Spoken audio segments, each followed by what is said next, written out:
देवीदास जी कर्नाटका से। महाराज जी राधे राधे। महाराज जी आप माता पिता की सेवा की बहुत महिमा सुनाते हैं। महाराज जी मेरा एक प्रश्न है कि माता पिता की सेवा श्रेष्ठ है या भगवान की सेवा श्रेष्ठ है? माता पिता की सेवा, माता पिता की सेवा श्रेष्ठ है, क्योंकि भगवान की मूर्ति में भोग लगा एक कौरा पाए क्या?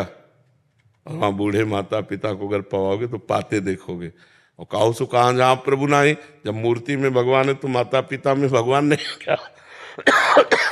उसमें भी तो भगवान विराजमान है। तो माता पिता को भगवान मानकर यदि सेवा करो तो मूर्ति की सेवा करने की जरूरत नहीं। स्वयं भगवान चल कर आएंगे, तुम्हें दर्शन दे जाएंगे अगर माता पिता को भगवान माना।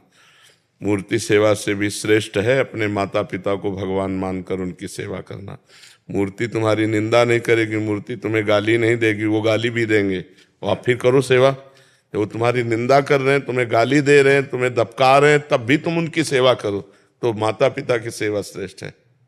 महाराज यदि जीवन में माता पिता ही नहीं है, हाँ, तो किसी भगवान से प्रार्थना करो कि किसी ऐसे अपाहिज बूढ़े की सेवा का मुझे अवसर मिले जिसमें मैं भगवान की भावना करके सेवा कर सकूं, किसी की सोच फेंक सकूं, किसी के गंदे कपड़े धो करके अच्छे कपड़े पहनाऊं उसे, वो भूखा है तो अपना भोजन देकर उसको पेट भर दूं।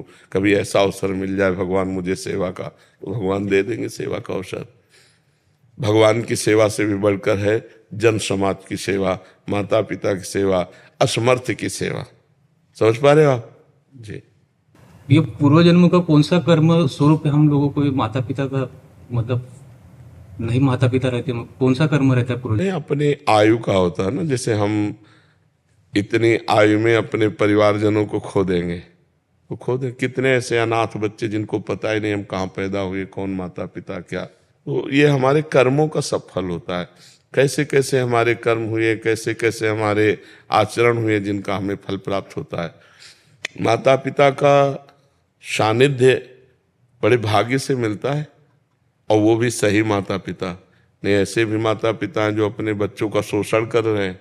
तो अगर सच्चे माता पिता जो माता पिता के लक्षणों से मिल जाए, हम उनकी सेवा करें, ये तो भगवान की कृपा से होता है। अब कर्मों का इतना बड़ा जाल कि किस कर्म के लक्षण से कितनी अल्पायु उनकी हुई, हमारी अल्पायु का संयोग कितना उनसे हुआ, ये तो ब्रह्मा जाने।